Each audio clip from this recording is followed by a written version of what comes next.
Hi guys, నేను మీ Prabhakar. Welcome to Telugu mystery. ఆ రోజు 2024 ఆగస్టు 12 బెంగళూరులోని ఒక పోలీస్ స్టేషన్ కు ఒక లేడీ వచ్చింది. ఆమె పేరు ఉమా. ఆమె ముఖంలో చాలా భయం కనిపిస్తోంది. ఎస్ఐని కలిసి, సార్, నాకు లలిత అనే ఒక స్నేహితురాలు ఉంది. ఆమెకు ఇంకో పేరు దివ్య. వయసు 32 ఏళ్ళు. ఆమె నిన్నటి నుంచి కనిపించట్లేదు. దయచేసి ఆమెను కనిపెట్టండి సార్ అని అంటోంది. వేగంగా నడుచుకుంటూ రావడం వల్ల ఆమెకు దమ్మొస్తోంది. చెప్పేది కూడా సరిగా చెప్పట్లేదు. ఆమె చాలా కంగారుగా ఉందని అర్థం చేసుకున్న పోలీసులు కాసేపు ఆమెను కూర్చోబెట్టి కుదుట పడ్డాక అసలేం జరిగిందో ఇప్పుడు చెప్పమ్మా అన్నారు. సార్, నా స్నేహితురాలు లలిత బ్యూటీషియన్గా పనిచేస్తోంది. ఆమెకు పెళ్ళైంది. ఒక బాబు కూడా ఉన్నాడు. ఆమె భర్త పేరు ఉమేష్. అతడే ఆమెను చంపే అవకాశం ఉంది. నాకైతే అతడే ఏదో చేశాడని అనిపిస్తోంది సార్. మీరు త్వరగా వెళ్ళి కాపాడండి సార్. ఆలస్యం అవుతున్న కొద్దీ నా ఫ్రెండ్కు డేంజర్. త్వరగా వెతకండి సార్ అని అంటోంది. అప్పుడు పోలీసులు, ఏమ్మా, ఏ వివరాలు చెప్పకుండా కాపాడండి అంటే ఎటు వెళ్ళాలి, ఎక్కడని వెతకాలి? కాస్త ఏం జరిగిందో వివరంగా చెప్పమ్మా అన్నారు. యాక్చువల్గా ఉమా తన ఫ్రెండ్ కోసం చాలా తాపత్రయపడుతోంది. తనను ఎలాగైనా కాపాడాలన్న ఆతృత ఆమె మాటల్లోనే కనిపిస్తోంది. అప్పుడు ఉమ్మతో పాటు వచ్చిన ఆమె భర్త బాలరాజు కాసేపు ఆమెను కూల్గా ఉండమని చెప్పాడు. కాస్త కుదుట పడిన తర్వాత పోలీసులు ఆమెను కొన్ని విషయాలు అడిగారు. మీ స్నేహితురాలు లలిత ఉమేష్తో ఎలా ఉండేది? వాళ్లకు ఏమైనా సమస్యలు ఉన్నాయా? చివరిసారి ఎప్పుడు మీ స్నేహితురాలని చూశారు అని ఎస్ఐ అడిగాడు. అప్పుడు ఆమె ఏం చెబుతోందంటే, సార్, నా స్నేహితురాలు లలిత 5 సంవత్సరాల క్రితం ఉమేష్ అనే వ్యక్తిని ప్రేమించి పెళ్లి చేసుకుంది. వారిద్దరూ బెంగళూరులో కాపురం పెట్టారు. ఆమె బ్యూటీషియన్గా పనిచేస్తుంటే అతడు ప్రైవేట్ కంపెనీలో సూపర్వైజర్గా పనిచేస్తున్నాడు. కానీ 2 సంవత్సరాల నుంచి ఈ దంపతుల మధ్య చాలా గొడవలయ్యాయి. పెళ్లికి ముందు ఎంత ప్రేమించుకున్నారో పెళ్లి తర్వాత అంత ద్వేషించుకున్నారు. ఒకరంటే ఒకరికి పడకపోయేది. భార్యకు భర్తపై, భర్తకు భార్యపై అనుమానం కలిగింది. బ్యూటీషియన్గా పనిచేసే భార్య చాలా మందితో అక్రమ సంబంధం పెట్టుకుందని అతడు సందేహపడేవాడు. పనిచేసే చోట మరొక అమ్మాయిని మెయింటైన్ చేస్తున్నాడని ఆమె అనుమానపడేది. అందువల్ల వారి కాపురం సజావుగా సాగలేదు. వాళ్ళ మధ్య ప్రేమకు బదులు ద్వేషం పెరిగిపోయింది. ఇలా దెబ్బలాడుకుంటూ ఒకే ఇంట్లో ఎలా ఉండగలరు? అందువల్ల ఎవరి దారి వారు చూసుకున్నారు. లలిత దగ్గరే బాబు ఉంటున్నాడు. కానీ ఇష్టం లేని భర్తతో విడాకులు తీసుకోకుండా ఎంతకాలం ఇలా ఉండాలి అనుకున్న లలిత తన భర్త దగ్గర విడాకుల ప్రస్తావన తెచ్చింది. కానీ ఆమె భర్త ఉమేష్ మాత్రం విడాకులు ఇవ్వడానికి సిద్ధంగా లేడు. విడాకులు ఇవ్వకపోయాడు. మరి భార్యతో కలిసి ఉంటున్నాడా అంటే అది లేదు. చాలాసార్లు లలిత తన భర్త ఉమేష్ను విడాకుల విషయంగా కలిసేది. కానీ అతను మాత్రం సరైన సమాధానం ఇవ్వకపోయేవాడు. విడాకులు ఇస్తే భార్యతో పాటే కొడుకు కూడా వెళ్తాడు. అంతేకాకుండా ఆమెకు భరణం ఇవ్వాలి. పోషణ కోసం నెల నెల డబ్బులు ఇవ్వాల్సి వస్తుందేమోనన్న కారణంతో అతడు విడాకులకు ఒప్పుకోవట్లేదు. ఇలాంటి సమయంలోనే 2024 ఆగస్టు 11వ తేదీ అంటే ఉమ ఫిర్యాదు చేయడానికి ముందు రోజు ఒక సంఘటన జరిగింది. ఆ తర్వాత ఈ కేసు ఎన్నో మలుపులు తిరిగింది. ఆ మలుపులు, ట్విస్టులను పోలీసులు కూడా ఊహించలేకపోయారు. గిరిరాజ్ అనే ఇన్స్పెక్టర్ ప్రతిభతో ఈ కేసు మరో కోణాన్ని చూసింది. ఇంతకీ లలితకు ఏమైంది? ఆమె భర్త విడాకులు ఇచ్చాడా లేదా? మరి ఈ కేసులో వచ్చిన మలుపులు ఏంటో ఈ వీడియోలో తెలుసుకుందాం.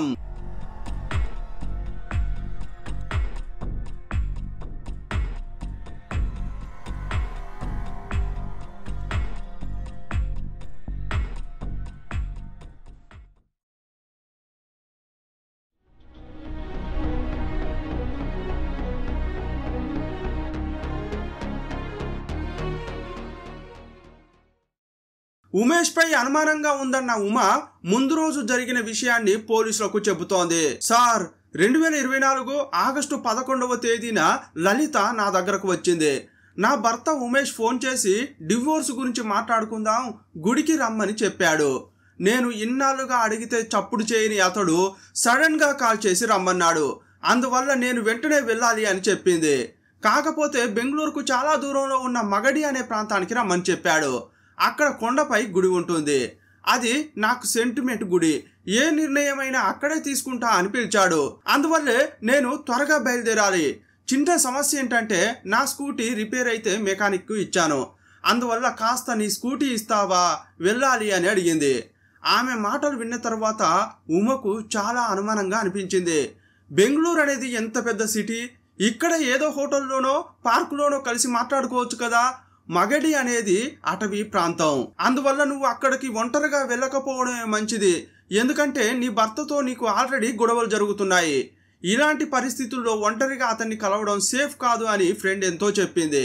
కానీ లలిత వినిపించుకోలేదు. వచ్చిన అవకాశాన్ని మిస్ చేసుకుంటే మళ్ళీ అతడు తాకట్లు పెడతాడు. నేను తప్పకుండా వెళ్లాల్సిందే అని స్కూటీ తీసుకుని బయలుదేరుతోంది. అప్పుడు ఉమా ఒక ఐడియా ఇచ్చింది. సరే, ఇలాగూ వెళ్తున్నావు కాబట్టి నీ లైవ్ లొకేషన్ నాకు పంపించు, నేను అప్పుడప్పుడు మానిటర్ చేస్తా అని అంది. లలిత 2 ఫోన్లు వాడుతోంది. ఒకటి పర్సనల్ నెంబర్, ఇంకోటి బ్యూటీషియన్ గా కస్టమర్ల కోసం ఉపయోగిస్తోంది. తన పర్సనల్ ఫోన్ నుంచి లైవ్ లొకేషన్ లింక్ ను ఉమకు పంపించి లలిత బయలుదేరింది. ఆ తర్వాత ఈ కేసులో జరిగిన విషయాలు మన ఊహకే అందవు. ఈ క్రైమ్ కేసులో వచ్చే ట్విస్టులు మతిని పోగొడతాయి. ఇదేంట్రా బాబు, ఇలా కూడా జరుగుతుందా అనిపిస్తుంది. లలిత ఇంటి నుంచి వెళ్ళిపోయిన తర్వాత లైవ్ లొకేషన్ ను ఉమా అప్పుడప్పుడు సెల్ ఫోన్ లో గమనిస్తోంది. ఇంకోవైపు లలిత మగడి ప్రాంతానికి వెళ్ళింది. కొండపై ఉన్న గుడిలో భర్తను కలిసింది. ఆ తర్వాత ఆమె లొకేషన్ పక్కనే ఉన్న అటవీ ప్రాంతంలోని సరస్సు దగ్గర చూపించేసరికి ఉమా కంగారు పడింది. కాసేపట్లోనే సిగ్నల్ కట్ అయింది. లైవ్ లొకేషన్ ను చూడడానికి ఎంతో ట్రై చేసింది, కానీ సిగ్నల్ మాత్రం రావట్లేదు. అది అటవీ ప్రాంతం కదా, అందుకే సిగ్నల్ రావట్లేదేమో. కాసేపు అయ్యాక వస్తుందిలే అని వేచి చూసింది. కానీ ఎంతకీ సిగ్నల్ రాకపోవడంతో ఆమెకు చాలా భయం వేసింది. ఆ తర్వాత లలిత సెల్ ఫోన్కు కాల్ చేసింది. కానీ సెల్ ఫోన్ స్విచ్ ఆఫ్ అని వచ్చింది. ఇంకో నంబర్కు కాల్ చేస్తే అది కూడా స్విచ్ ఆఫ్ అయింది. అయ్యయ్యో, నా ఫ్రెండ్కు ఏమైందో అని ఉమా చాలా భయపడుతోంది. ఒకవేళ ఛార్జింగ్ అయిపోయిందేమో, ఇంటికి వస్తుందిలే అని ఆమె కోసం ఎదురు చూస్తోంది. రాత్రి 10 దాటిన తర్వాత ఎవరో కాలింగ్ బెల్ నొక్కారు. నా ఫ్రెండ్ లలితే వచ్చిందని సంతోషంగా వేగంగా వెళ్ళి తలుపులు తెరిచింది. ఎదురుగా ఉన్నది తన ఫ్రెండ్ లలితే అనుకుంటే, కానీ అక్కడ ఉన్నది లలిత భర్త ఉమేష్. ఉమా అతన్ని చూసిన వెంటనే షాక్ అయిపోయింది. కానీ అతడు మాత్రం ముందుకు వచ్చి, ఏమండి, లలిత మీ నుంచి స్కూటీ తీసుకుంది కదా, మీకు ఇవ్వమని చెప్పింది, ఇదిగోండి కీసు అని ఇస్తున్నాడు. మరి లలిత ఎక్కడ ఉంది అని అడిగితే, ఆమె నన్ను కలవడానికి వచ్చింది, మేము విడాకుల గురించి చర్చించాము, నేను ఇంటికి వచ్చేటప్పుడు ఆమెను బస్టాండ్ దగ్గర దించాను, అక్కడి నుంచి ఎటు వెళ్ళిందో నాకు తెలియదు, కానీ ఇటువైపు వస్తుంటే మీ స్కూటీ మీకు ఇవ్వమని చెప్పింది, తీసుకోండి అని కీస్ ఇచ్చి తన పాటున తాను వెళ్ళిపోయాడు. నేను అనుమానపడినట్లే నా ఫ్రెండును వీడు ఏదో చేశాడని సందేహపడింది ఉమా. మళ్ళీ లలిత ఫోన్కు కాల్ చేసింది, కానీ అప్పుడు కూడా స్విచ్ ఆఫ్ అనే వచ్చింది. ఆ రాత్రి లలిత కోసం ఆలోచిస్తూ ఉమా సరిగా నిద్రపోను కూడా పోలేదు. మరుసటి రోజు ఉదయం కాగానే పోలీస్ స్టేషన్ కు పరగందుకుంది. తన భర్తను తీసుకుని వెళ్లి కంప్లైంట్ చేసింది. ఇదంతా చెప్పిన తర్వాత, సార్, నా ఫ్రెండ్ ప్రమాదంలో ఉంది, ఆలస్యం చేసిన కొద్దీ ఆమెను ప్రాణాలతో చూసే అవకాశం తగ్గుతుంది, అందువల్ల వెంటనే కాపాడండి అని ప్రాధేయపడింది. పోలీసులకు లలిత భర్త ఉమేష్ పైనే అనుమానం కలిగింది. ఈ కేసులో మొదటి అనుమానితుడైన ఉమేష్ ను పట్టుకోవాలని పోలీసులు అనుకున్నారు. పోలీసులు ఉమేష్ కు కాల్ చేశారు, కానీ అతని మొబైల్ స్విచ్ ఆఫ్ అని వచ్చింది. ఉమేష్ పనిచేస్తున్న ప్రైవేట్ కంపెనీకి వెళ్లి విచారించారు. వారు ఇచ్చిన సమాచారంతో అదే రోజు రాత్రి ఉమేష్ ను అరెస్ట్ చేశారు. సెల్లో వేసి ప్రశ్నించడం స్టార్ట్ చేశారు. నీ భార్య ఎక్కడా అని అడిగారు. సార్, నా భార్య నేను మగడి వద్ద గుడిలో కలుసుకున్నాం, విడాకుల గురించి మాట్లాడుకున్నాం, పేపర్లలో సైన్ పెడతా అని నేనే ఆమెను అక్కడికి రమ్మన్నాను, చెప్పినట్లుగానే ఆమె వచ్చింది, మేము కలిసాం, మాట్లాడుకున్నాం, ఆ తర్వాత ఆమెను బస్టాండ్లో దించాను, ఇక ఆమె ఎక్కడికి వెళ్ళిందో నాకు తెలియదు అని ఉమేష్ చెప్పాడు. కానీ పోలీసులు అతని మాటలు నమ్మలేదు. అతడు చెప్పేదంతా అబద్ధమని పోలీసులకు బాగానే అర్థమైంది. పోలీసులకు అనుమానం రానంత వరకు మర్యాదగా డీల్ చేస్తారు, కానీ అనుమానం వచ్చిందో ఇన్వెస్టిగేషన్ వేరేలా ఉంటుంది. అప్పుడు అదే కోవలో ఉమేష్ను ప్రశ్నించడంతో నిజాలు వాటంతటా అవే బయటకు వచ్చాయి. పోలీసుల ట్రీట్మెంట్ తట్టుకోలేక ఒక్కో విషయం చెప్పడం స్టార్ట్ చేశాడు. సార్, నా భార్య విడాకుల గురించి మాట్లాడడానికి వచ్చింది. ఇద్దరం మగడి దగ్గరలోని గుడిలో కలుసుకున్నాం. అప్పుడు మాకు చాలా గొడవ జరిగింది. సమీపంలో ఉన్న పొదల్లోకి తీసుకెళ్లి టవల్తో ఆమె గొంతు నులిమి చంపాను. ఆ తర్వాత మగడిలో ఉన్న అటవీ ప్రాంతంలోనే గొయ్యి తీసి పాతి పెట్టా అని చెప్పాడు. అప్పుడు మగడి ఇన్స్పెక్టర్ ఎవరంటే గిరిరాజ్. ఈ కేసును విచారించిన ఆయన కేవలం క్రైమ్ జరిగిన కొన్ని గంటల్లోనే నిందితుడిని పట్టుకున్నారు. క్రైమ్ సీన్ కి వెళ్లి పాతి పెట్టిన లలిత డెడ్ బాడీని బయటకు తీశారు. ఓస్, ఈ కేసు ఇంతేనా? ఇంకేంటి, స్టోరీ అయిపోయింది కానీ వీడియో మాత్రం ఇంకా అయిపోలేదే అని అనుకుంటున్నారా? మనం చేసేది కరెంట్ క్రైమ్ కేసులు కాదు, చిన్న అప్డేట్ ఇచ్చి వదిలేయడానికి. మనం ఒక కేసును తీసుకుంటే అన్ని కోణాల్లో వివరంగా విశ్లేషించుకుంటాం కదా. యాక్చువల్గా చెప్పాలంటే ఈ కేసులో ఇది ఎండింగ్ కాదు, ఇదే స్టార్టింగ్. ఆ తర్వాత తెలిసే ఒక్కో విషయం మన ఊహకే అందదు. సాధారణంగా కొందరు పోలీసులు అయితే ఏమనుకుంటారు, హత్య జరిగింది, ఒక చోట పాతి పెట్టారు, నిందితుడు కూడా ఒప్పుకున్నాడు, ఇక కేస్ క్లోజ్ అనుకుంటారు. కానీ ఇక్కడే గిరిరాజ్ అనే ఇన్స్పెక్టర్ తన తెలివిని ఉపయోగించాడు. ఈ ఉమేష్ అనే అతడు ఒక్కడే ఇదంతా చేసి ఉండడు, ఇందులో ఇంకా చాలా మందే పాల్గొని ఉంటారని అతనికి అనుమానం కలిగింది. అదే అనుమానంతో చాలాసార్లు ఉమేష్ను ప్రశ్నించాడు. కానీ అతడు మాత్రం చెప్పిందే మళ్ళీ మళ్ళీ చెప్పాడు. సార్, బెంగళూరులో నా భార్యను చంపితే డెడ్ బాడీని డిస్పోజ్ చేయడం కష్టంగా మారేది. అదే దట్టమైన అడవి అయితే చంపి అక్కడే పూడ్చిపెట్టవచ్చు. ఇది చాలా ఈజీ అనిపించింది. ఆ ప్లాన్తోనే ఆమెను అటువైపు రమ్మని చెప్పా అన్నాడు. ఒక అమ్మాయిని సిటీకి దూరంగా తీసుకెళ్లి అతడే టవల్తో గొంతు నులిమి చంపి అటవీ ప్రాంతంలో ఒక్కడే గొయ్యి తీసి పాతి పెట్టడం సాధ్యమేనా అని ఆలోచించారు. ఇలా ఆలోచించిన గిరిరాజ్ అనే ఇన్స్పెక్టర్కు ఇది ఒకడి వల్ల అయ్యే పని కాదని, ఇతనికి ఇంకెవరో సాయం చేశారని అనిపించింది. మళ్ళీ ఉమేష్ దగ్గరకు వెళ్ళి, ఇదిగో చూడయ్యా, ఈ హత్యను నువ్వు ఒక్కడివే చేయలేదు, ఆ అడవి గురించి బాగా తెలిసిన వ్యక్తే ఇలా చేయగలడు. కానీ నువ్వు బెంగళూరులో ఉంటున్నావు, నీకు ఆ ఐడియా ఎవరిచ్చారు, ఎవరు సాయం చేశారో చెప్పు అని అడిగారు. కానీ అతడు నోరు తెరవట్లేదు. మళ్ళీ అదే పాత కథ మళ్ళీ మళ్ళీ చెప్పాడు. కొత్తగా ఇంకేమీ చెప్పలేదు. వీడు చెప్పేటట్లు లేడని ఇన్స్పెక్టర్ గిరిరాజే ఆ మర్మం ఏంటో తెలుసుకోవడానికి ప్రయత్నించారు. హత్య జరిగిన రోజు అతడు ఎవరెవరితో ఫోన్లో మాట్లాడాడు అని కాల్ హిస్టరీ బయటకు తీశారు. ఆ రోజు కంటిన్యూగా అతడు ఫోన్లో మాట్లాడాడు. ఆ రోజు సాయంత్రం 3 వ్యక్తులతో టచ్లో ఉన్నాడు. ఆ 3 కూడా మగడికి దగ్గరలో ఉంటారు. వెంటనే ఆ 3 పోలీసులు అరెస్ట్ చేశారు. వారిని విచారించినప్పుడు అసలు విషయాలు చెప్పారు. సార్, లలితను ఉమేష్ చంపిన తర్వాత మాకు కాల్ చేశాడు. డెడ్ బాడీని పాతి పెట్టడానికి సాయం చేయమని అడిగాడు. లలితను చంపింది అతడొక్కడే, కానీ డెడ్ బాడీని గొయ్యి తీసి 5గురం పాతి పెట్టాం. ఆ తర్వాత లలిత వాడుతున్న 2 ఫోన్లను స్విచ్ ఆఫ్ చేసి ఆంధ్రప్రదేశ్ వైపు వెళ్తున్న లారీలో పారేశామని చెప్పారు. ఇదంతా తెలుసుకున్న పోలీసులు ఇప్పుడు ఉమేష్ను పట్టుకుని విచారించినప్పుడు అతడు ఇక నిజాలు చెప్పక తప్పలేదు. సార్, నాకు ఒక ఫ్రెండ్ ఉన్నాడు, అతని పేరు కిరణ్ కుమార్. అతడు ఈ అటవీ ప్రాంతానికి దగ్గరలోనే గుజ్జుకల్లు అనే గ్రామం ఉంది, ఆ గ్రామంలోనే ఉంటాడు. నేను కూడా అదే గ్రామంలో పుట్టి పెరిగాను. నా బాల్య స్నేహితుడే ఈ కిరణ్ కుమార్. ఆ గ్రామంలో మేము కలిసే పెరిగాం. పెద్దయ్యాక నేను డ్యూటీ కోసం బెంగళూరుకు వెళ్ళాను, కానీ వాడు మాత్రం గ్రామంలోనే ఉన్నాడు. నా భార్యతో గొడవలు జరుగుతున్న సమయంలోనే నేను ఒకరోజు మా గ్రామానికి వెళ్ళాను. నా స్నేహితుడిని కలిసి నా భార్య గురించి, మా మధ్య ఉన్న గొడవల గురించి చెప్పాను. తను ప్రాణాలతో ఉండొద్దురా, తను ఉన్నంత వరకు నాకు సంతోషం ఉండదని చెప్పి బాధపడ్డాను. అప్పుడు వాడేమన్నాడంటే, రేయ్, నీకు సూపర్ ఐడియా ఇస్తా. ఈ మగడి అనే అడవి ఉంది కదా, అక్కడికి నీ భార్యను రప్పించు. అక్కడికి వచ్చాక చంపి అడవిలో పాతి పెట్టావంటే నిన్ను ఎవ్వడు పట్టుకోలేడు, నువ్వు ఈజీగా తప్పించుకోవచ్చు అని చెప్పాడు. కానీ ఉమేష్ నమ్మలేదు. రేయ్, ఈ రోజుల్లో క్రైమ్ చేస్తే ఈజీగా దొరికిపోతున్నారు. నా భార్యను చంపితే నేను కూడా దొరికిపోతా, ఇక జైల్లో ఉండాల్సి వస్తుందని భయపడ్డాడు. అప్పుడు కిరణ్ కుమార్ ఏమన్నాడంటే, రేయ్, 5 ఏళ్ల క్రితం నేను కూడా నా భార్యను చంపి ఇక్కడే పాతి పెట్టాను, నేనేమైనా దొరికానా అని మాట జారాడు. అప్పుడు ఉమేష్, నిజంగానా, నీ భార్యను కూడా చంపి ఇక్కడే పాతేశావా అంటే అప్పుడు కిరణ్ కుమార్ చాలా గొప్పగా అవునరా అని చెప్పాడు. ఇతడే ఉమేష్ ని ఎంకరేజ్ చేసి అతని భార్యను చంపి ఈ అడవిలో పాతి పెట్టమని చెప్పాడు. ఈ ఉమేష్ ఇదంతా చెబుతుంటే ఇన్స్పెక్టర్ గిరిరాజ్ ఆశ్చర్యపోయాడు. ఈ క్రైమ్ వెనుక ఇంత మిస్టరీ ఉందా అని అక్కడున్న పోలీసులంతా అవక్కయ్యారు. ఒక కేసును విచారిస్తుంటే ఇంకో కేసు తగిలిందే అనుకున్నారు. ఇప్పటి వరకు లలిత మర్డర్ కేసు గురించి విచారిస్తుంటే ఇప్పుడు కిరణ్ కుమార్ అనే అతడు తన భార్యను చంపిన విషయం బయటపడింది. పోలీసులకు ఒక క్లూ దొరికిందంటే చాలు అందులో దూరి పుట్టు పూర్వోత్తరాలు బయట పెడతారు.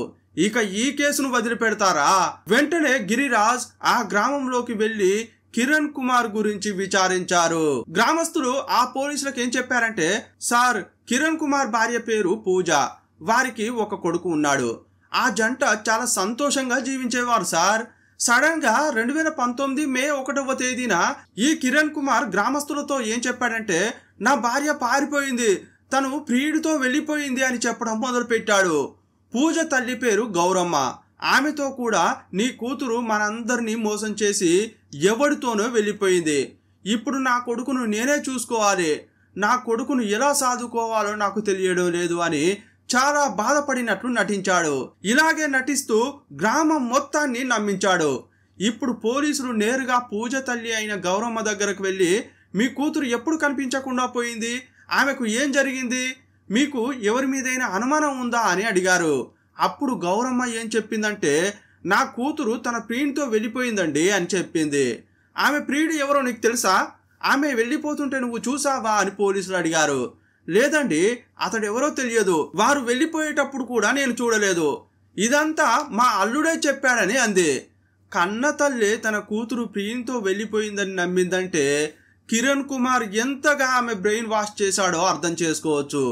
మరి నీ కూతురు కనిపించకుండా పోతే కనీసం పోలీసులకు చెప్పాలని కూడా తెలియదా, ఎందుకు కంప్లైంట్ చేయలేదని వాళ్ళు అడిగారు. పోలీసులకు నేను కంప్లైంట్ చేయలేదయ్యా, కానీ నా అల్లుడు చేశాడు అని అంది. ఇదిగోనయ్యా అని ఇంట్లో దాచిపెట్టిన ఒక పేపర్ తీసి మడత విప్పి ఇచ్చింది. అది కిరణ్ కుమార్ పోలీస్ స్టేషన్లో తన భార్య అదృశ్యమైనట్లు కంప్లైంట్ చేసిన పేపరు. మరి తన భార్యను చంపి అడవిలో పాతిపెట్టానని ఉమేష్ కు కిరణ్ కుమార్ ఎందుకు చెప్పాడని పోలీసులకు అనిపించింది. ఒకవేళ అతడు నిజంగానే పూజను చంపి అడవిలో పాతిపెట్టినా ఆ చోటు అతనికి మాత్రమే తెలుసు. ఆ విధంగా చూస్తే ఆ హత్య జరిగి 5 ఏళ్ళు అయినట్లు. ఇప్పుడు డెడ్ బాడీ కుళ్ళిపోయి ఉంటుంది, కేవలం అస్థి పంజరం మాత్రమే దొరికే ఛాన్స్ ఉంది. పోలీసులు ఆ అడవిలో ఎక్కడని వెతుకుతారు? అందువల్ల సందేహంతో కిరణ్ కుమార్ను పోలీస్ స్టేషన్కు తీసుకెళ్లారు. అప్పుడు అతడు ఏం చెప్పాడంటే, సార్ నేను నా స్నేహితునికి అలా ఏమీ చెప్పలేదు, నా భార్య నిజంగా పారిపోయింది, నేను పోలీసులకు కూడా కంప్లైంట్ చేశాను, ఆ కంప్లైంట్ కాపీ మా అత్తగారి దగ్గరే ఉంటుందని చెప్పాడు. నిజంగానే పూజ పారిపోయింది సార్, నేను ఉమేష్కు నా భార్యను చంపినట్లు చెప్పనే లేదు, అతడు ఏవో నాటకాలు ఆడుతున్నాడు, నీ భార్యను చంపి అడవిలో దాచేయి అని ఎవరైనా చెబుతారా సార్? నేను అలా ఎంకరేజ్ చేసేవాడినే కాదు సార్. ఉమేష్ నా గురించి ఇలా తప్పుగా ఎందుకు చెప్పి ఇబ్బంది పెట్టాలని అనుకుంటున్నాడో నాకే అర్థం కావట్లేదు సార్ అన్నాడు. అతడు చాలా గట్టిగా మాట్లాడుతున్నాడు. అందువల్ల పోలీసులు ఏం చేశారంటే, అతడు ఆల్రెడీ పోలీసులకు ఫిర్యాదు చేసిన కాపీ తీసుకెళ్లి సదరు స్టేషన్లో విచారించారు. అప్పుడు వారేం చెప్పారంటే, 2019లో పూజ అనే లేడీ కనిపించకుండా పోయినట్లు ఎవరు కంప్లైంట్ చేయలేదు. ఇప్పుడు మీరు ఇచ్చారా ఇది ఫేక్ ఎఫ్ఐఆర్ అండి అని అన్నారు.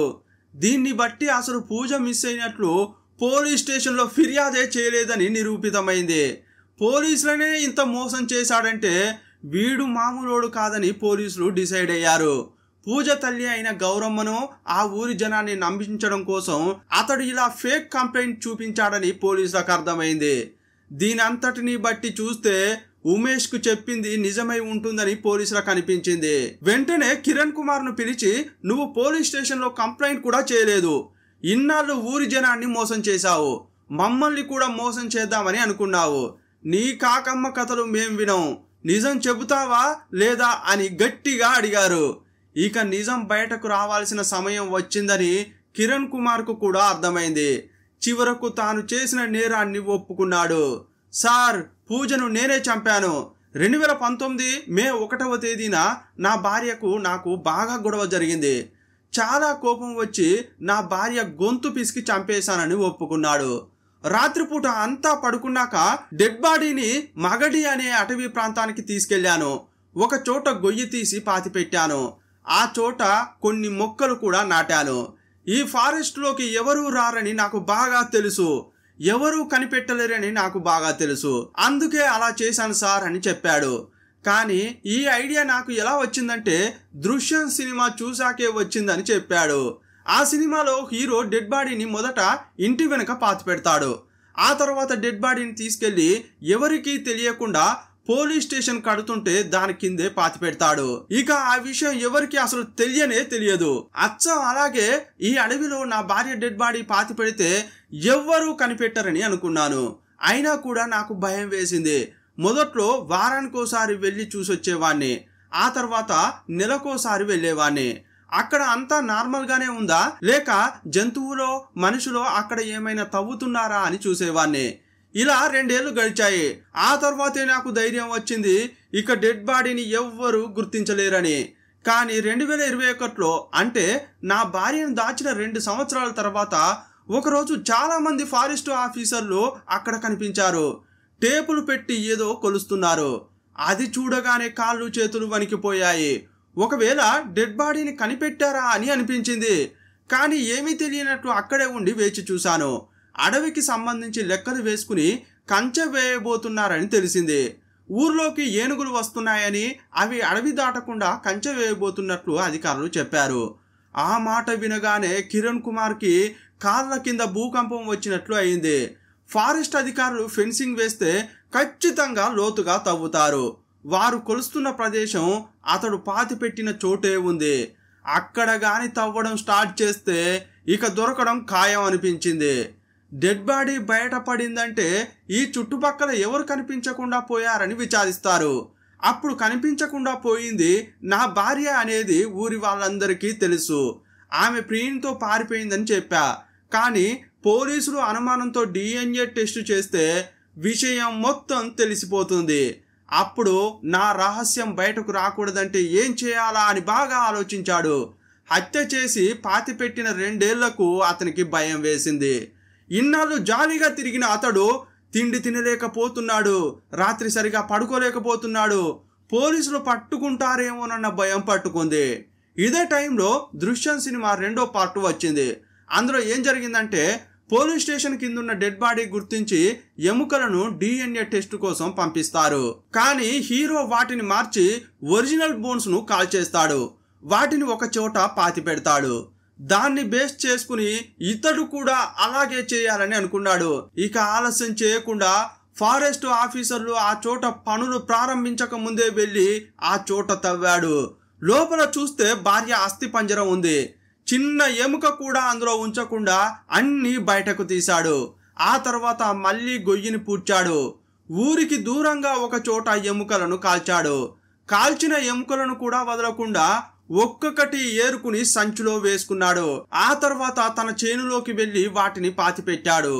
చూసే వాళ్ళంతా అతడు చేనులో ఏదో పని చేస్తున్నాడని అనుకున్నారు. కానీ ఇలా శవం యొక్క కాలిన ఎముకలు దాచిపెడుతున్నాడని ఆ టైంలో ఎవరికీ తెలియదు. ఆ తర్వాత అతనిలో కాన్ఫిడెంట్ పెరిగిపోయింది.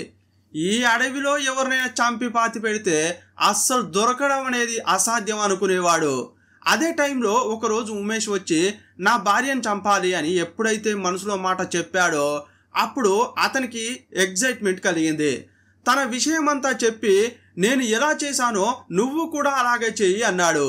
కిరణ్ కుమార్ చెప్పినట్లే ఉమేష్ కూడా చేశాడు. లలిత కేసును పోలీసులు ట్రేస్ చేశారు. ఇక పూజ కేసు కూడా ఛేదించడం కోసం కిరణ్ కుమార్ను తీసుకుని మొదటగా అడవిలో ఎక్కడైతే పూజను పాతి పెట్టాడో అక్కడికి వెళ్ళిన పోలీసులు ఆ చోటును పరిశీలించారు. అక్కడ తవ్వి చూశారు. కానీ ఏమీ దొరకలేదు. ఆ తర్వాత తను ఎముకలు కాల్చి వాటి అవశేషాలు చేనులో పాతి పెట్టాడు కదా, వాటిని కనుగొన్నారు. వాటి నుంచి DNA సేకరించి గౌరమ్మ DNAతో మ్యాచ్ చేశారు. 2 మ్యాచ్ కావడంతో చనిపోయింది పూజనే అని నిర్ధారించారు. ఇప్పటి వరకు మనం చెప్పుకునే కేసులకు సంబంధించిన ఒరిజినల్ ఫోటోలన్నీ తెలుగు మిస్టరీ టెలిగ్రామ్లోనే అప్లోడ్ చేస్తున్నాం. ఇష్టం ఉన్నవారు అక్కడ చూడొచ్చు. పూజను ఆమె భర్తే చంపాడు. అతడు ఉమేష్తో చెప్పింది వాస్తవమే అని పోలీసులు నిర్ధారించారు. తీగ లాగితే డొంకంతా కదిలినట్లు లలిత హత్య కేసును విచారిస్తుంటే పూజ హత్య కేసు కూడా బయటపడింది. భార్యలను చంపిన కిరణ్ కుమార్, ఉమేష్ ఇప్పుడు ఇద్దరు ఊచలు లెక్క పెడుతున్నారు. ఈ కేసు ఇంకా కోర్టులో విచారణ జరుగుతోంది. ప్రస్తుత రోజుల్లో హత్య చేసి తప్పించుకోవడం అనేది అసాధ్యమనే చెప్పాలి. నిందితులను ఈజీగా కనిపెట్టడానికి టెక్నాలజీ చాలా పెరిగింది. సెల్ ఫోన్స్, సీసీటీవీ కెమెరాలు వచ్చాక పోలీసుల ఇన్వెస్టిగేషన్ లో అవి కీలకమయ్యాయి. ఈ కేసులో లలిత తన భర్త పిలిచాడని వెళ్లేటప్పుడు లైవ్ లొకేషన్ ఆన్ చేసి వెళ్ళింది. అందువల్ల ఈ కేసును ట్రేస్ చేయడం పోలీసులకు ఈజీ అయింది.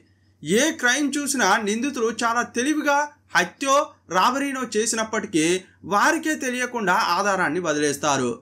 దాన్ని పోలీసులు పసిగడతారు. విచారణ చేసి అన్ని వాస్తవాలు కనిపెడతారు. దృశ్యం సినిమా బేస్ చేసుకుని భార్యను హత్య చేసి డెడ్ బాడీని పాతి పెట్టినట్లు కిరణ్ కుమార్ చెప్పాడు. కానీ అది సినిమా. వారు ఏదైతే అనుకుంటారో అదే సినిమాలో చూపిస్తారు. కానీ నిజ జీవితంలో అలా ఉండదు. ఈ కేసుపై మీ అభిప్రాయం ఏంటో కామెంట్ బాక్స్లో రాయండి. మరో వీడియోలో మళ్ళీ కలుసుకుందాం. అప్పటి వరకు బాయ్ బాయ్.